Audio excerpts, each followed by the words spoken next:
Hi, I'm Jane Hirshfield, and I am here to talk with you about a poem which truly did change my life, change my experience of my life and my relationship to my life. It was written 1,000 years ago by the foremost woman poet of the Japanese classical literary tradition, Izumi Shikibu. In the original Japanese, it would be 31 syllables. It's the tanka form, a little older than the more familiar haiku. And the poem says this: Although the wind blows terribly here, the moonlight also leaks between the roof planks of this ruined house.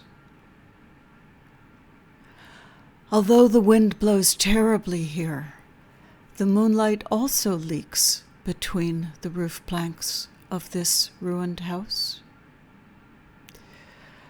So I'll tell you a little about the backstory. I was working in 1985 with my Japanese-born collaborator and co-translator for the project that became the book, The Ink Dark Moon. And the way we would work would be Mariko would do a sight translation from the collected poems in Japanese, and if I thought the poem had any possibility of being a good poem in English, I would then write down the Japanese in our alphabet, and below each word all the possible translations of the word. And many things in Japanese and English are quite different, so poems might not have a grammatical voice in Japanese but need one in English. Singular and plural might not be specified. Word order is very different. And with this poem, I intuited that it did mean something. You know, the images were deeply, they spoke to me. They were a magnet. But I didn't understand it at all from what Mariko had given me. I couldn't feel the actual sense of them. And so I just over the course of a week kept coming back to them again and again and again until finally the penny dropped.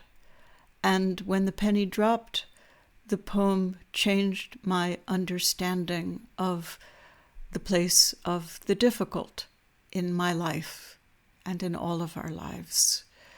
And so to walk you through it a little, a house in a poem is like a house in a Jungian interpretation of a dream. It almost always stands for the self, for your own life, your own inhabited life.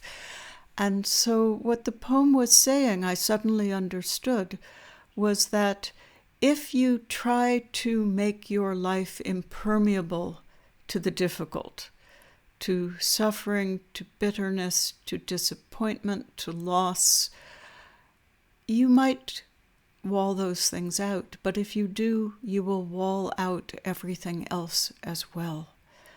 And that if you want to have a full human life, being permeable to what is hard as well as what is wanted is something that cannot be denied. You cannot say no to any part of the whole if you want to experience the whole. And so I understood why it might be preferable to live in a ruined house rather than a completely protected one. And that for me was life-changing. So here is the poem again. Although the wind blows terribly here, the moonlight also leaks between the roof planks of this ruined house. So I will close with this wish for whoever is listening. May your house be a little ruined, a little leaky, and may your whole life enter through those spaces. Thank you for listening.